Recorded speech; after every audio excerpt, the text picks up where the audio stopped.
Welcome to FACT's webinar called Strategies for Online Farm Stores. Our panelists today are Hayden Holbert, Samantha Gasson, Katie Steer, and Heather Plunkett. I am Larissa McKenna, FACT's Humane Farming Program Director, and I will be moderating the session. Thanks for joining us. So to begin with just a few quick introductions about FACT. So Food Animal Concerns Trust, we are a national nonprofit organization. We're headquartered in Illinois, and we promote the safe and humane production of meat, milk, and eggs. I direct FACT's Humane Farming Program, which provides a variety of opportunities for livestock and poultry farmers. And this webinar is part of our Humane Farming webinar series. So please visit our website if you haven't already done so to learn more about our other farmer services, including an emergency mini grant program that we just launched today. So also joining me today are a panel of 4 amazing farmers who are currently successfully driving sales by using an online store. All of our panelists also happen to be either current or past Fund to Farmer grant recipients. We're very lucky to have them with us today. They're all super busy, as I know all of you are as well, and they're going to be sharing practical tips and boots on the ground experience about selling via the internet during this very unpredictable and changing time. So just a quick disclaimer that none of the information shared today is intended to be legal advice, and if you have specific questions about rules and specific regulations, we encourage you to check with your local and state agencies. So on that note, let's get started with our presentations. So first up, I went that a little quickly. We're going to hear from Hayden Holbert of Avron Farm in Wisconsin. Hayden has been coordinating with other local farms to offer his customers a diverse array of products, and he also delivers to households in Milwaukee and Chicago. He is my farm delivery. So I'm going to hand the mic over to you, Hayden. Take it away. Thanks, Larissa. I'm really happy to be here. Thank you all for tuning in. So Avram Farm, we operate on about 40 acres and we have between 2 and 5 employees full-time, depending on the season. We grow about 9 acres of organic vegetables, as well as about 100 pigs. We finish about 100 pigs a year. And we do fair to finish hog operation, and we also finish about 5,000 to 6,000 broiler chickens. So we primarily were selling to restaurants and at farmers markets up until 2 weeks ago. And as this is really common with a lot of other farms right now, really all of our sales outlets ended in about a week. And so we were really trying to think about what we could do to continue selling our products. And we had fortunately been working on our online sales channels for the past several months. And so about 4 months ago, we released a subscription service for our meats. And so that included, a monthly box where people could customize exactly what they wanted to get in terms of our meats. And we also we included our friend stone ground flour and grass-fed cheese in those boxes, and that was going okay. We're distributing about 20 boxes every month or so, but we also kind of had an online store in our back pocket that we hadn't released yet, just because we were focusing on our subscriptions. And so as soon as our farmers markets ended and our restaurant orders ended, we just went to work getting our online store ready to release. And we launched it really the second week after the coronavirus caused restaurants to shut down and farmers markets to close. And we got about 80 orders right off the bat, which was actually really overwhelming. And we ended up pulling a few all-nighters and making a lot of mistakes.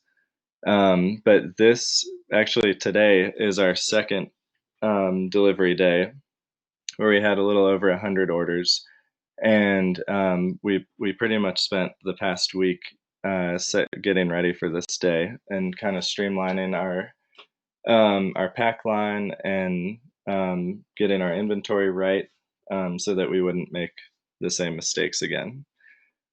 Yeah, I guess, does anyone have any questions about kind of what we're doing or anything I've said so far? Um,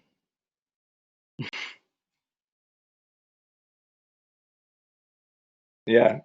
So mainly the goal of our online store is really to offer a really wide assortment of different products from other farms. And so we're currently working with almost a dozen other farmers in our area to offer things like handmade pasta and the grass-fed cheese, stone ground flour. We're working with a baker. We supply all the pork and chicken. We have friends that raise beef. And so our goal is to offer a complete shopping experience for people. Um, Sorry, these questions are disappearing quickly. Um, and oh, hey Larissa. Hey. So someone was asking about the platform that you use, and if you could talk a little bit how it's been working for you. Oh, sure.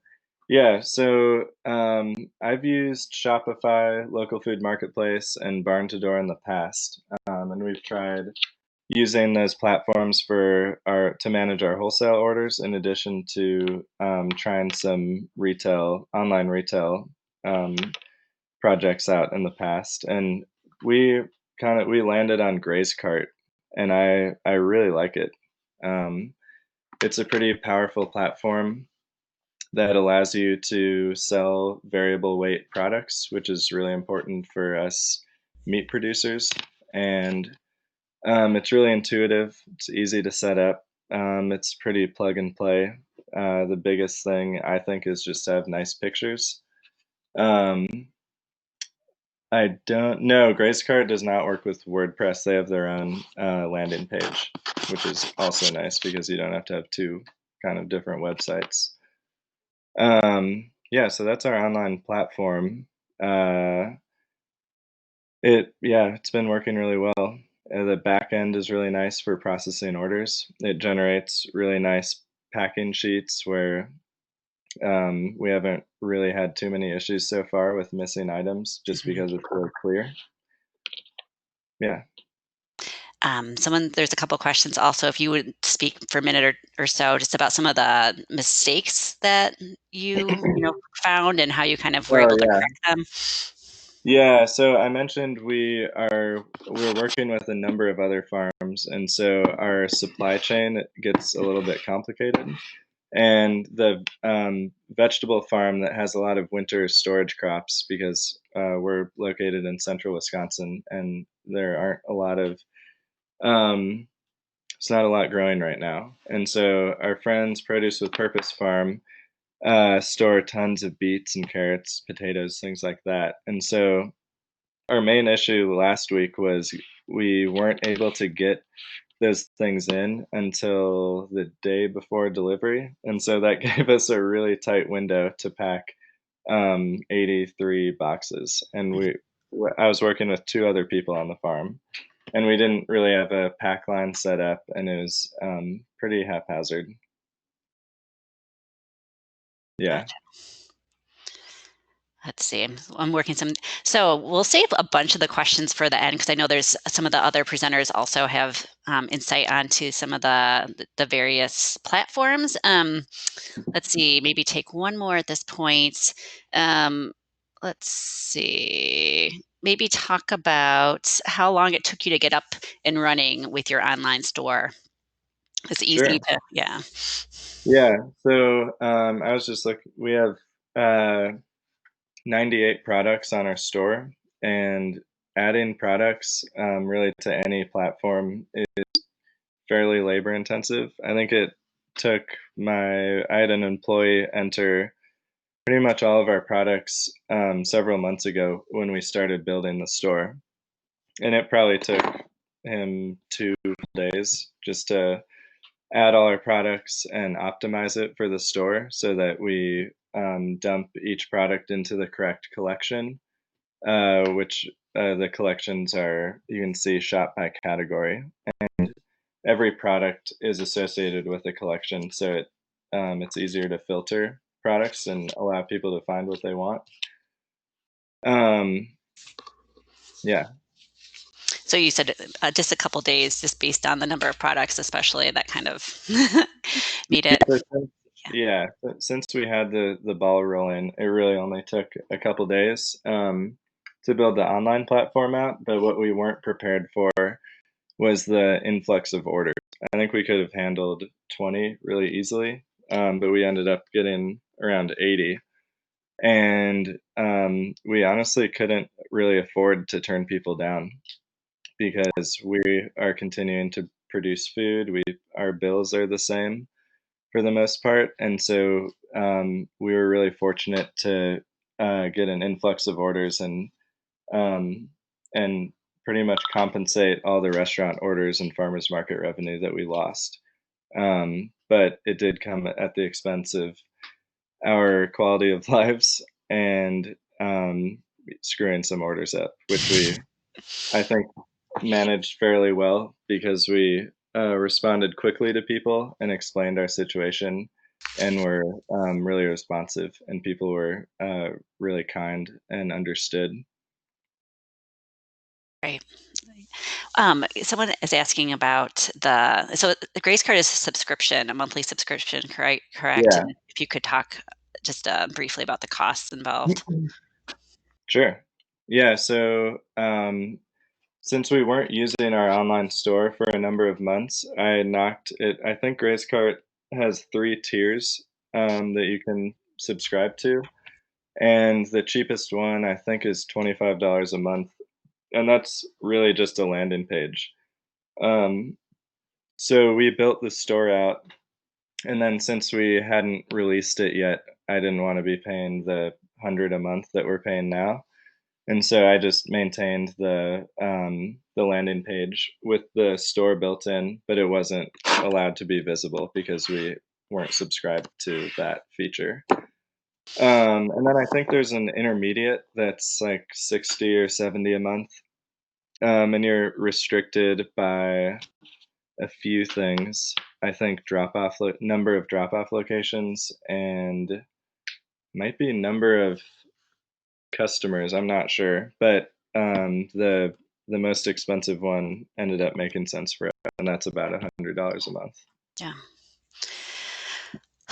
So there are I have a ton of more questions, but I think we're going to do is we're going to go to our next speaker who also uses Gray's Cart currently and has had some other experiences with other platforms. And we can kind of come back to some of those at the end of the presentation if people's questions aren't quite answered. I Sure. also put in this is from Hayden, his pack line. I don't know if you want to say anything about this before we move on, Hayden, or not. Yeah, this is kind of what we put together this week. We bought a 20 by 20 canopy, and so it's kind of a spring summer pack shed and uh, packing line, and we're just trying to create a somewhat linear flow and keep things organized, and everyone is at a station. Yeah, it's been really important to get our materials made in advance, like we're um, cutting our own insulation out of using rolls of bubble insulation you can get at Menards because it appears that um, those insulation inserts you can order offline are pretty much back ordered across the country for about a month. And so we had to come up with some other solution. And so that's what we landed on is just cutting pieces of the bubble insulation and fitting them in each cardboard box. So that takes some time. It's a lot cheaper than the inserts you can buy pre-made, but it's been working for us. Yeah, Excellent. And so this will be included in the slides for folks that want to get a better look at it um, when I send out the link later. So thank you, Hayden. I'm sure we'll have more questions for you towards the end of the presentation. sounds good. All right. So next up, we're going to hear from Katie Steer with Deep Roots Farm in Rhode Island, the great state of Rhode Island. Katie has experience using several of the online platforms, and she's going to talk about some of the logistical considerations for setting up and operating an online store. So take it away, Katie. Thanks, Larissa. Thanks for having me, everybody. I just kind of wanted to start by saying things are changing so quickly, and I'm about 4 years into farming. I have about 80 acres of perennial pastures that I raise grass-fed beef, pastured pork, and poultry on. Um, I built a Graze Cart website last year for a CSA, but I just started doing home delivery in the second week of March. So I hadn't really been using the website except for maybe like a few $100s in pre orders before that. So in the first week of March, we had 100% of our sales from our farm store and the farmers market. And by last week, 90% of our sales were through our Graze Cart website. Um, so it can be a little daunting, I think, to set up, but there are a lot of options that can get you up and running. Um, from something really simple to a full website like this. I think if you maybe don't have a website yet and you're just getting started, you could build a simple landing page and direct them to a Google form, which is really easy to set up for ordering, and then send them an invoice via Square, PayPal, or QuickBooks or something like that. So you don't have to feel like you have to set up this complicated website right away to get you started. Um, Over the past couple of years, I originally started with a WordPress site, and then I had taken a marketing class and moved to Squarespace, but they take 3% of your sales, as well as the credit card processing takes 3%. So I felt like 6% was a little steep. And we finally moved to Graze Cart. And something that's really great about Grace Cart is that when you sign up for it, it comes with a class that really walks you through the whole process of getting your website up and running. So if you're not super tech savvy like me, that makes it a lot easier. And since it's made by farmers, it has things built in like variable weights. Hayden already mentioned that. And it makes setting up drop off points and home delivery schedules really easy, which was really helpful to get started. Um, it has a few frustrating features, and the photos don't always translate well to mobile and your iPad and things, but overall, I think that it's really worth it.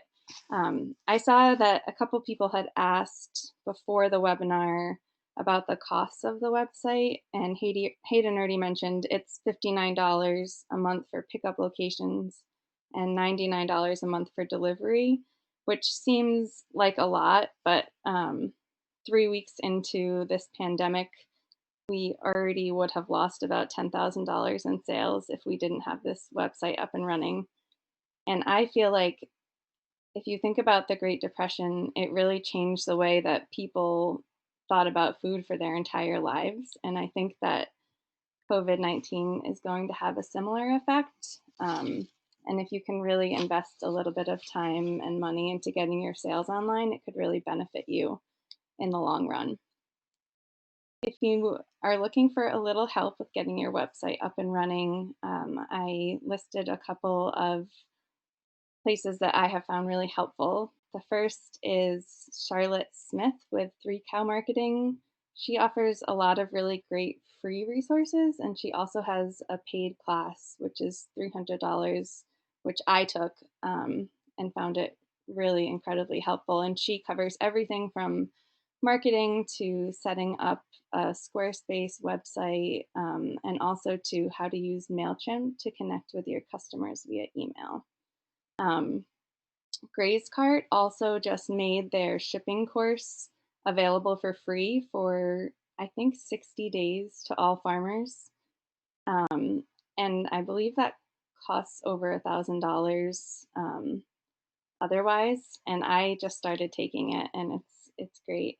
And then the last one is Five Mary's Farm Small Business Course, which is a pretty big investment. It's $2,500. I'm also in the middle of taking that, and I find it to be really worth it. There's 3 different sections: a small business from scratch, social media from scratch, and then shipping from scratch. So if you have some money to spend on that, I think it'll pay you back in the long run. In terms of logistics with delivery materials, I'm trying to be really careful. I have a special needs brother, and I really don't want to touch anything that anyone else is touching. So we had planned to use reusable insulated totes. And Hayden mentioned that it's really hard to get delivery materials available. So we've actually been doing home deliveries in just paper and plastic bags and having customers put coolers out and delivering into those. And we just text them when we make the delivery. And most people are home anyway. So they just take their deliveries right in. A couple people had asked about fees as well for delivery fees. And I feel like as farmers, we really go above and beyond to try to make things convenient and easy. And in this situation, for home deliveries, I really wanted it to work for the farm. And we just need to remember that we're not Amazon and we're delivering people a really high quality product. So we deliver within a 30-mile radius of the farm. We have a $79 minimum, and that comes with a $15 delivery fee. And if people spend more than $199, we do free delivery.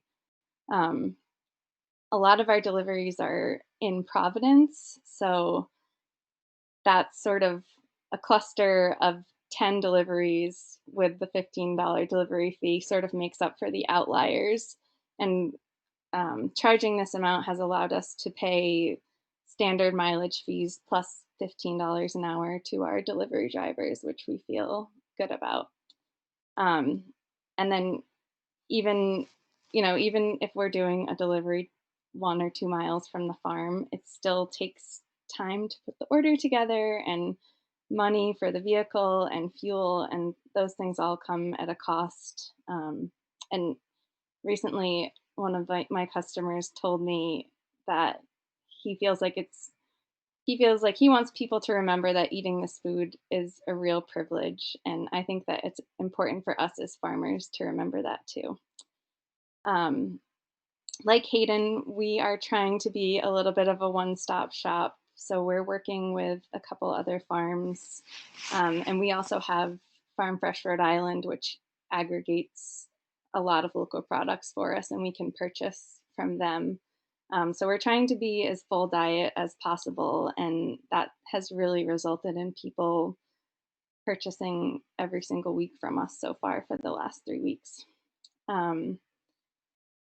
So yeah, I want to sort of press that I think this pandemic is really going to shift the way people buy their food, and it represents a big opportunity for farmers to make that food available for people. And I think we all know that once people taste our food, they can't go back to the grocery store. So if we can work to make this work and get the food into people's hands, I think it'll serve us for years to come. And that's all I have, unless there are some questions. Thank you, Katie. Yeah, well, I just wanted to, I'm typing in, giving people some links about the 3 resources that you mentioned, and I wanted to make sure we got them right. You said Charlotte Smith, 3 Cow Marketing, which in fact has actually had her host several webinars, so I'll be sure to share those as well about social media and email marketing and that sort of thing. You said Gray's Cart, and the 3rd resource was 5 Mary's Farm small business course. Okay. Oh, and sorry, I just saw a question about photos. We actually purchased stock photos from Shutterstock. I think it was like $200 for unlimited photos for the month. So that's how we got our photos. Okay. Awesome. Yeah, let's see. We can probably take some of these, the rest of these at the end, but that's wonderful. Thank you so much, Katie. Cool. Thank you. All right. So next we're going to call in Heather Plunkett of MT or Montana Cross Farms in rural Montana. She's going to talk about her experience using Square and also how she coordinates with other local producers to fill orders. So take it away, Heather. Hi, everybody. I'm really flattered that we got to present today, and I'm really thankful for the opportunity to share what we've done and what we've learned in our journey to get here. Just a little bit about our farm. It's MT Cross Farms, and we're a veteran family-owned farm. We're up here in Montana, where we just got 4 inches of brand new snow. Our farm is 160 acres, which is, I don't know if you guys know, but that's a Montana homestead. It's been in the family for a really long time, but this is the first time that anybody's ever tried to produce anything on it. We started 4 years ago with obtaining a flock of Icelandic sheep, kind of by accident. If you ask anybody, that's what I'll blame it on. And so we had absolutely no idea what we were doing. So we did everything wrong at first, and we've just figured things out the painful way, the expensive way, but I just really appreciated those people that mentored me, and I can share my experiences, and I really appreciate that. So some of the advice that we have with regards to marketing your products from the very beginning, and everybody kind of touched on this so far already, but do value what you do. Don't be embarrassed to put a price on it that actually makes money for you. Like was touched on a little bit earlier by Katie, you have to pay yourself. And we have no employees. My husband was just deployed for a year, so my main worker is gone. So it's all to me and the kids. And we really have had trouble putting a price that makes us money on our product, because we know how hard everybody works for their money because of how hard we work for ours. But people, once they taste your product, they understand, they can taste your work in it, and you need to make money so you can sustain that delivery system. So really, really value your product like other people should. And then so what we did was we established a share program for our for marketing at first. And so basically what people did was they bought we used to sell pigs as well, but we sold a full share, a half share. And so the weight wasn't known until that animal was butchered. And what that did was it gave us operating capital to run the farm before we actually delivered the meat to the people, and they knew that they were going to get a product on a certain date. And that really worked well with scheduling butchers and having all that done. While we were doing that, we were also going to farmers markets, a really affordable way to get your meat products out there is to just, people are always selling those closed cargo trailers, and we turned ours into basically a freezer space, and we had it inspected by the county sanitarian.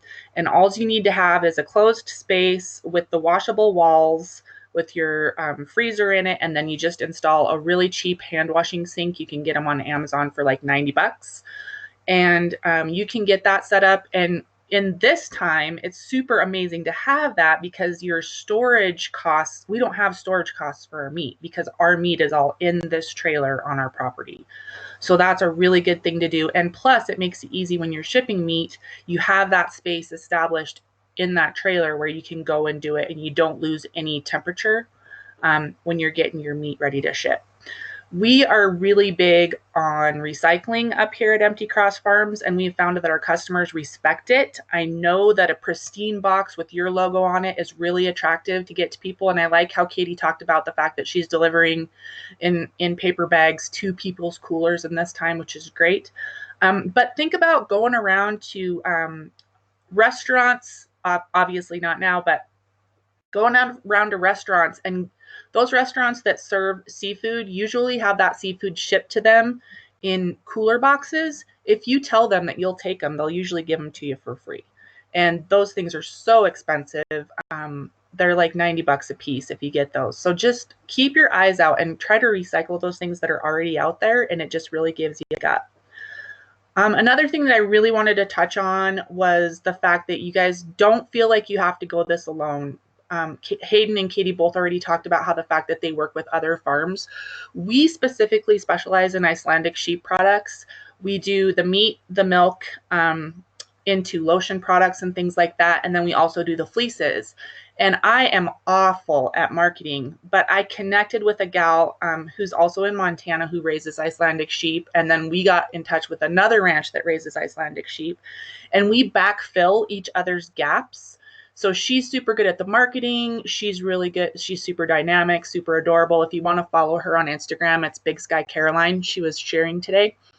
But so when she has holes, she contacts us and we backfill them for her and vice versa. So don't think that you need to do this all alone. There's people that have different gifts and you need to take advantage of those gifts that other people have because they more than likely you have a gift that you can offer to them. I am super good at raising sheep. I'm not good at the marketing. So she helps me out with that and we get a lot of stuff done. We use Square and Etsy for our products. Obviously, our Square Up is what we use for our meat products. We just have a web page through Square Up, which sends people into where they can purchase things. We sell boxes by pound, so it makes it easy that way. In addition to that, our Etsy site is where we sell our our ancillary products, like the dog chews that we have, the fleeces that we have, the yarn, anything to do with fiber. We sell a lot of that, which actually helps finance the meat part of our business. So, I don't know. Anybody have any specific questions for me? Fast talker. Yeah, so folks are wondering if you can talk a little bit more about Square Up and Square, Sure. the costs involved, some of the, how easy it is to use, pros and cons, that sort of thing. Okay, you bet. So our actual landing page, if you go to emptycrossfarms.com, it's through Squarespace. And I did that because I felt it was really important for branding to have an email address that ended in at emptycrossfarms.com, which in hindsight, I don't know if it's really necessary, to be honest with you. And that costs us about $200 a year. And then to make the store side affordable, what I did was I have a landing page on our Squarespace website that links to our Square store, which is Square Up. If you guys use the swipers with your phones, or they have the little modules that you can get for the tap and go, those you get the Square Up website for free with that, which is great. And they do take a percentage, but for me, all of those markups need to be considered in your price. So if something is too expensive for your products, then you need to mark your products up. That's just what needs to happen. So on my Squarespace website, I have the links to my Square store, to my Etsy store, and to my Facebook page. So that's where I get people through. And the reason you need to link all this together, because a lot of people do Instagram. Well, you can label your products on your Instagram posts, but that ties back to your Facebook page because Facebook owns Instagram. So you have to sync your products from Square Up, which is the Square marketing, to your Facebook page, to Instagram. But all of those links is how people can find you. And so Square Up is free. Squarespace is like $200 a year. If you want those email addresses with your domain on them, it does cost extra. We have 2 email addresses and it's $200 a year. I'm not sure it's worth it.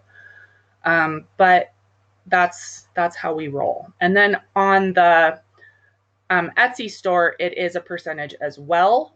But I need to say that with the Etsy store and with Square Up, anytime you buy postage, the postage is discounted. So if you go through PayPal, it's discounted postage. If you go through Square Up, it's discounted, and through Etsy, it's discounted. So you're not going to go to the post office and buy postage because you're going to be paying too much. You need to do it through your online store. Did I get it, Larissa? I think so, yeah. Okay. Awesome. Yeah, so we'll hold the rest of the questions for the end. Thank you so much, Heather. Okay, Um, sure. yeah. Sorry, there's one question out there about the meat trailer, Yes, and are you going to send out a follow-up email to the attendees, Larissa? I am. Mm-hmm. I can get pictures and have you and a link for that if they want to see it. So Yes, that would be great. Any kind of, yeah, that sure, would be helpful no for worries. folks. Awesome. Okay, thank you, Heather. Okay, I got some interest in that. And then, so we're going to have one more member of our panel before we completely open it up for questions. I know we've been taking some along the way. We have Sam Gasson. She is with Bull City Farm in North Carolina. And she uses a Google form to take pre-orders on her website and for pickup at farmers markets or on her farm. So I'm going to pass this mic over to you, Sam. Thank you, Larissa, and thank you for having me. So I am, everything has sort of changed. I guess it has for pretty much everybody. I have never done delivery or pickup. I've done it in a pre-orders a little bit, but not really. I've mainly we have year-round markets in North Carolina, and I stay pretty busy with those. And what with everything that's happened recently with the COVID-19, I sort of jumped on the bandwagon. Well, I saw that we were going to have some issues, and there was the potential of our market getting closed. It did not end up getting closed. Another one we're in Durham, and we're in Rougemont, but we're near Durham. But another one of our markets did close. And as soon as we saw that things were going to start changing, we went ahead and quickly put up a Google form. And we use Square, and we have a Square store that we do all of our people when we have camps and classes for people to take. We go ahead and have people sign up there, and then I also do most of my turkey pre-orders are done through the Square store, and then also um, um, I uh, I also do like holiday boxes going into the holidays of bulk meat, but most everything happens through the farmers market. We've been there for a long time. We've got a core set of really great customers. But as soon as everything started happening, I realized I needed to do something, and I really do not enjoy my Square store at all. It does not work the way my brain works, and I do already have a website that I put a lot of work into a couple of years ago with Wix. And so I have spent the last week, I guess, really trying to figure out how I can get a store up and running, and how I can get it so that it works with all of my other platforms, because I was not like Hayden and Katie and in a position where I already had everything sort of in place. And so I am still not sold on what store I'm going to do. Grace Cart sounds great, but I don't want to spend that kind of money, and because I don't know if I'm going to be doing online ordering past this. And I'm just not sure where we're going to go with all of this. And so I hate to start spending a lot of money on something. The problems, so I did start with the Google form because it's super easy, but there are it's good. The Google form is fine if you've got 20 or less orders. You get above 20 and it starts to get really cumbersome to deal with the pre-orders, which is why I'm starting to look at other ways of handling my pre-ordering and handling my deliveries. We're very lucky that our market in Durham is starting this weekend offering a curbside pickup for people. So vendors who do not feel comfortable going to the market, because we've actually got quite a few cases in Durham, compared to the rest of the state, where we've got quite a few. Well, we've already got a stay-at-home order for the state, and then our county has got even further restrictions. So people are starting to get really nervous, and they don't really want to come to the farmers market. So what we're doing is at our manager's tent, you can pre-order from each of the different farms, and then the farms are going to pre-package customers' orders and put them in coolers, and then the market manager is going to hand them out. So we've got market manager and a couple of helpers. So that'll be our first time doing that this weekend, and we'll see how well that works. We're also doing pickup at the farm, which has been really interesting because we've always sort of been focused in the southern part of Durham where our market is.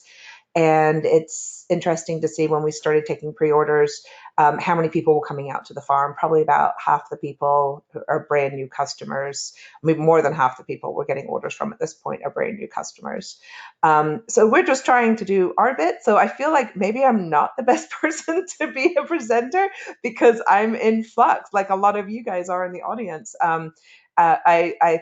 When I agreed to do this, I thought the pre-order forms through Google were the way to go. But as of last Friday, I can tell you I was doing a lot of screaming and cursing at Google in the pre-order form. We'll have to see. We'll just have to see what the future holds. I'm inclined, because I already have a website with Wix, to either do a Wix store or just suffer through dealing with Square. And my Square store doesn't even, I've taken everything down off of it trying to work it out today. And so this is what oops, it didn't. I thought there was something else there. Oh, well, anyway, so I'm just not really sure what the best way to do it is, but all I know is I don't want to spend a lot of money on something that I may not be doing past June. I may be, I don't know. This may be a whole new way of thinking about things. But I'm a little bit, I don't like, if it's not, I don't do CSAs. So it just doesn't really make sense for me to do some of those more expensive programs. So anyway, so that's sort of where I am, Larissa. Yeah. Well, can you talk a little bit more about the Google form? Because, yeah, just so folks know the capabilities with it and how it generally works in case they haven't used one before from both Okay. ends, as a person who set it up and that's behind the scenes, and then as a person who's used them as, either for orders or, other purposes.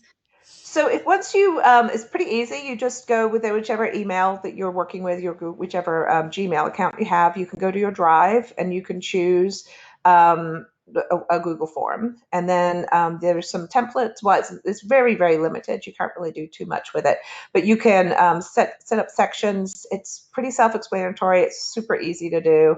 And what happens once you've set up your form? All of your questions become, you can choose to have your responses put in an Excel sheet.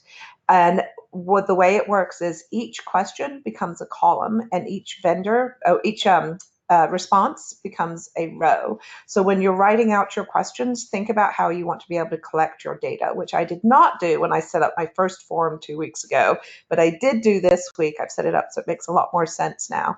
So now when you look up my Google form, it's super long, and it's because I wanted to be able to add up all my orders per item. So just think about that when you're setting up your Google form. Each question is a column on an Excel sheet, and each response is a row. And they give you the person. You can choose to collect emails. You can choose. You can have them choose which location they want to pick it up, and you can also choose. So I'm doing it a little cumbersomely. Because I only do meat. I don't do any vegetables. We do pork, lamb, turkey cuts, and pork and lamb and turkey cuts, all of them cuts, and eggs. So I have been putting in, and I'm going to change it for next week, but I have been going back and invoicing everybody through Square, and putting in pulling the orders, putting in the exact weight. Starting next week, I'm going to give weight ranges of about 1/4 pound. So if somebody wants a pork shoulder, I'll give an option of 3 pounds, 3 1/4 pounds, or 3.5 pounds, 3 3/4 pounds. Just give them sort of a range, and then just try and pick a cut that fits within their range. And I'm hoping that'll make it a little bit easier to invoice, so I'm not having to do so many, enter in so much information. It's a learning curve for me, and I feel like I'm just sort of was thrown into this, and this wasn't where I was going. But it's okay. It's all okay. We're learning a lot. You can't go wrong with earning a lot of money, right? Well, not at all.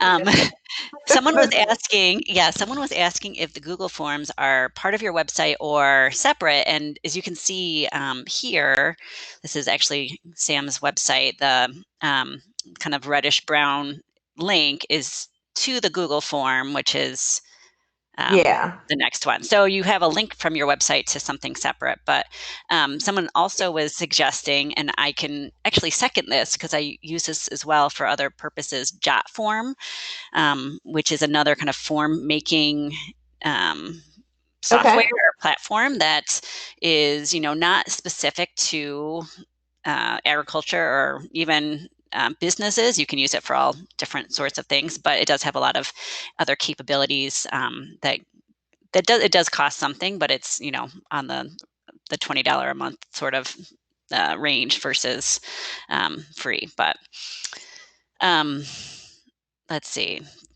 So yes, it's called Jotform, JOTFORM.com. We did pull together kind of a list of all the things that we know of. This is not by means comprehensive. In fact, I've already found out a couple other things to add to this.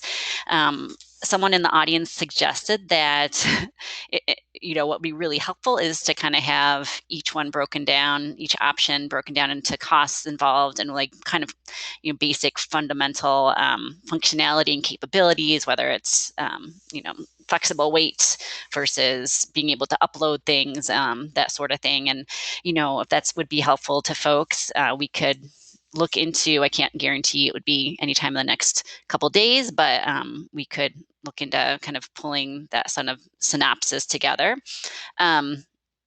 Yeah, without saying that we necessarily endorse one or over the other, but people use them all, and I'm sure we can get examples. And one other thing I wanted to mention before we actually go to the Q&A itself, I was contacted by Rachel, who is a farmer in upstate New York. And she's also a shipping and direct marketing specialist with USPS. And she has options for farmers considering shipping your products. So I know she's worked with people that are doing perishables and non-perishables. I'm including this slide if you'd like more information about how to ship commercially with USPS. You can contact Rachel directly, and it's always nice to have a contact within the Postal Service. I found it's hard just going cold calling anyone. So there you have that. And now let's see if my slide will move. We have about 10 minutes or so for questions. If I know there's a ton that have already come in. So I'll try to moderate this, and if we don't get to everything, we can follow up offline. I did see a couple that came in earlier that I'm going to shoot to Hayden and Katie, I believe. And it's about working with other farms and how logistically do you do that? Do you order from them? Do you pre-buy from them? Are you cutting separate checks, on a weekly basis? So maybe I'll toss that over to Katie to begin, and then Hayden, if you'd like to give your thoughts on that as well, that'd be great. Sure. Sure.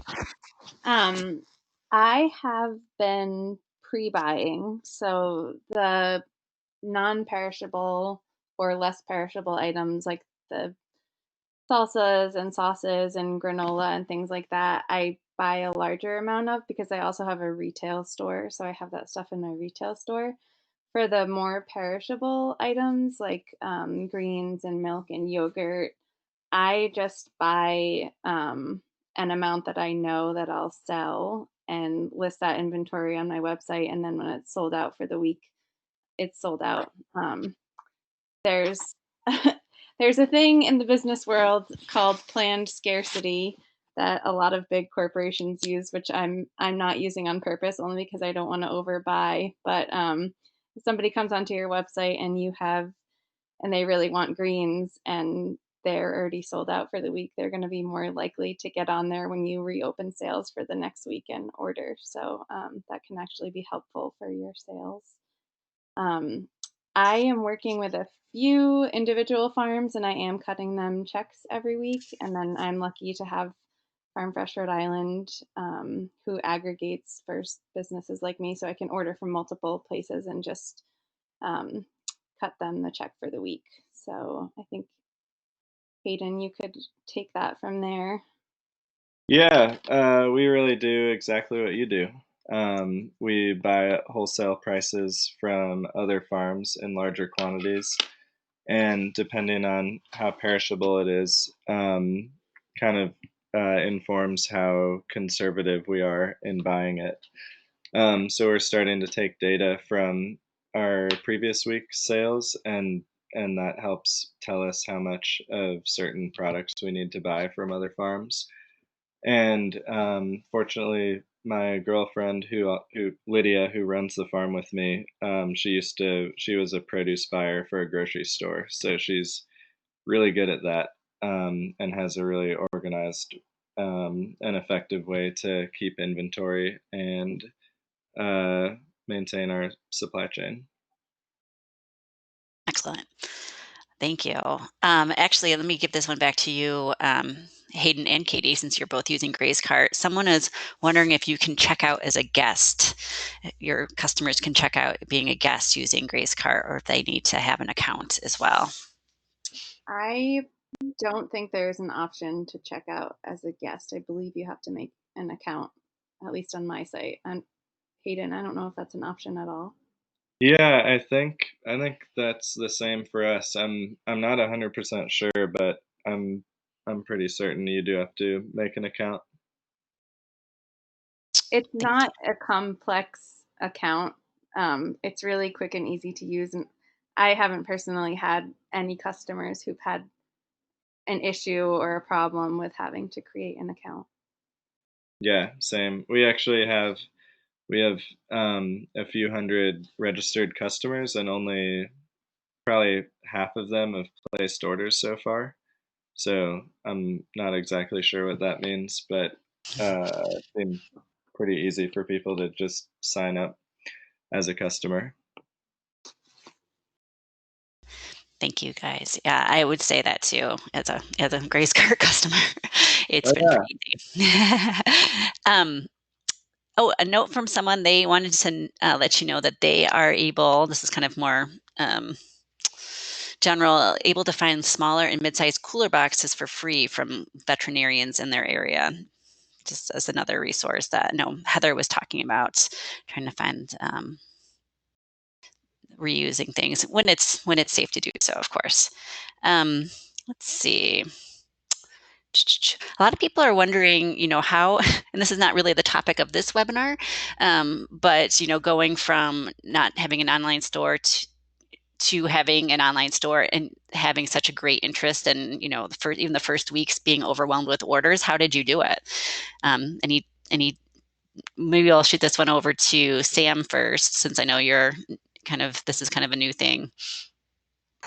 So I have such a strong customer base and I have a really good email list. So all I did was send it out to my email list and just say, hey, you know, we're starting this. And that's where it comes from. And then I just send out an email each week letting them know what I've got available. And then, people just go and purchase stuff. It's a little crazy.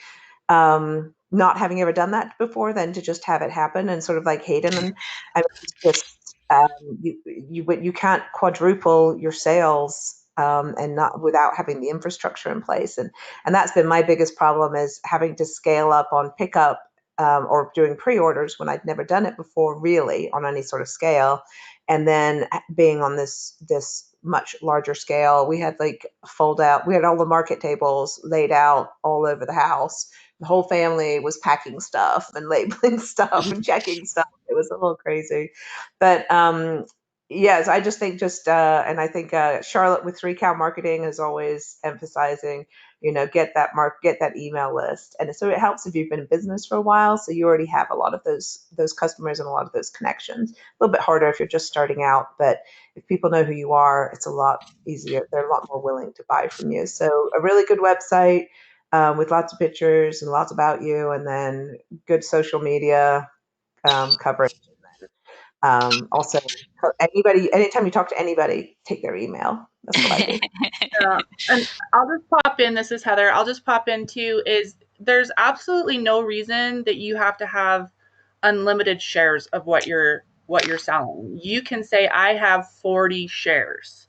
The first 40 people that order, will be great. But then you're going to have those people that are going to come back the next week. Oh, look, they have 60 shares. Maybe I'll get one this week, or they can pre-order for the next week. So just really establish your plan, and is it going to be adaptable for when this pandemic is over? You want to carry those customers through this difficult time, but then keep them with you. So I advocate shares, because as somebody who has a limited supply of, I have a limited supply of lamb. We only have lamb at a certain time of year, and then we like to sell that throughout the year to keep our customers happy. So you can say, hey, I only have 40 shares. Who wants it? Put it out there. And like Sam said, you have to be active on social media. People want to be invested in family. I know it's like putting your family out there is a really tough thing, but they want to watch that story. Anybody they've already talked about, like the 5 Marys, you live their life and you want to be a part of that by buying their products, and you see where it comes from. So you have to be on Instagram, and then Instagram shares to Facebook automatically, which is good because Facebook's, it's kind of cumbersome. And then you just go off of that and link all that together. The links is where you're going to get those new customers. And be aware that the rules for selling things are different in every state. So I recommend that you contact your county sanitarian to see if you're allowed to sell out of your state. Some people are, some people aren't. In our state, in Montana, you have to have your meat butchered at a federal facility in order for it to go over state lines. So just ask those questions before you learn the hard way, like we did. So there you go. All right. Thank you for that. So let's see. We had a couple people that wanted to know, and maybe I'm going to, I know for sure this question can be directed at you, Katie. Anyone else, then feel free to pipe up. But people are wondering about barn to door and kind of pros and cons and how it kind of compares to Grace Cart for you.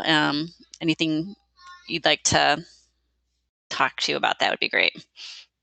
I actually haven't used barn to door. Okay, maybe that was that you, Hayden?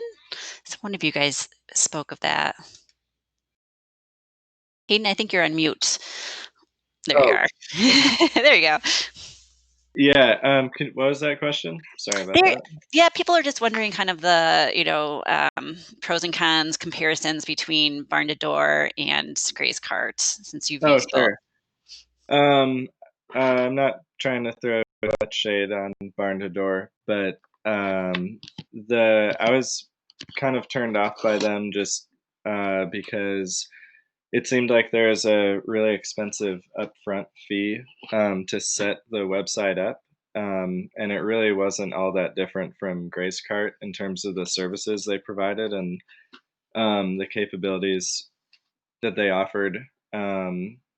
But that could be a good resource for someone who doesn't feel comfortable uploading their information on an online sales platform, because barn to door will do all that for you. So you can send them your pictures, send them a product list with prices, and they'll input that information and really walk you through the process. But in our case, we felt like that was unnecessary, and it felt like it was too expensive. Yeah.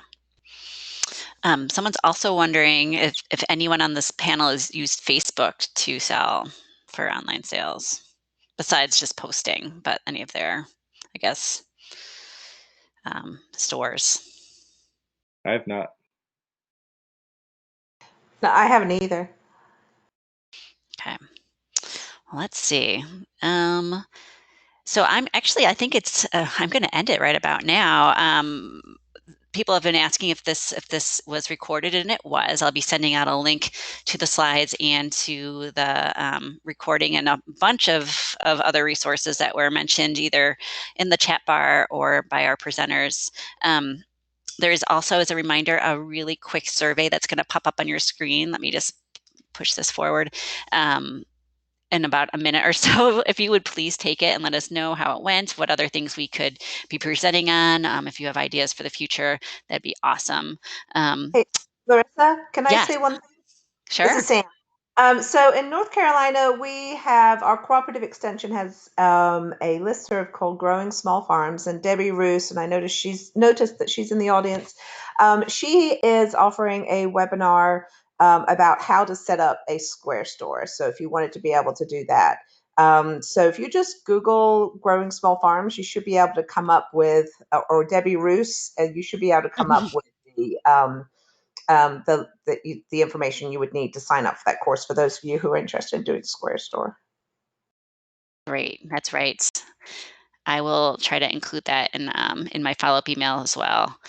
So it's Growing Small Farms, is that correct? North Carolina Extension. Yeah, Okay. it's Debbie Roos's program, and she's an extension agent for Chatham County Cooperative Extension, I think. I don't know if she's still We'll find it. okay. Yeah, we'll find it. She's North Carolina. North Carolina. Also, and I did mention this briefly at the beginning of the webinar, FACT did launch an emergency mini grant program this morning. The website is up on the screen, and I'll include a link.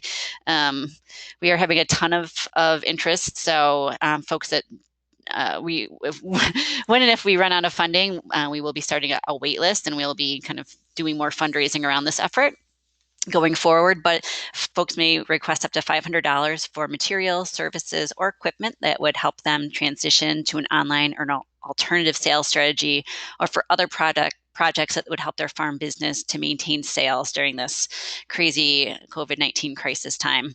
So funding is limited and will be awarded on a rolling basis, and I'll send out a link to that as well. So I'd like to just give a really sincere thank you to all the members of our farmer panel. It's great to have you all with us, share your experience, and for all the good work that you're doing day in and day out. And I actually just got some information from Debbie, who I'll share. Thank you for all your thumbs up and your claps. And also to all of you in the audience that, sticking around, giving us your attention and your interest. It's really wonderful to have such a great community with us. So I hope that everyone has a wonderful rest of the day. You stay safe and you stay healthy, and that we're able to connect again very soon. So goodbye for now, everyone.